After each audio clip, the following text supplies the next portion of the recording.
প্রতিদিন বিকেলে একই বাস স্টপে দাঁড়াতো একজন বুড়ো মানুষ। কেউ খেয়াল করত না তাকে, কারণ সে কখনো বাসে উঠত না। বাস আসত, মানুষ উঠত নামত, আর সে শুধু দাঁড়িয়ে থাকত। একদিন একটা ছেলে জিজ্ঞেস করল, কাকু, আপনি বাসে ওঠেন না কেন?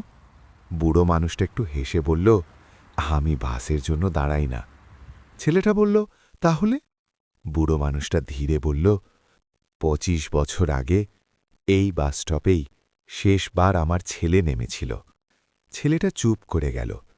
বুড়ো মানুষটা বলল, আমি জানি সে আর কিরবে না, তবু প্রতিদিন আসি, কারণ এই জায়গাটাই আমার ছেলের শেষ স্মৃতি।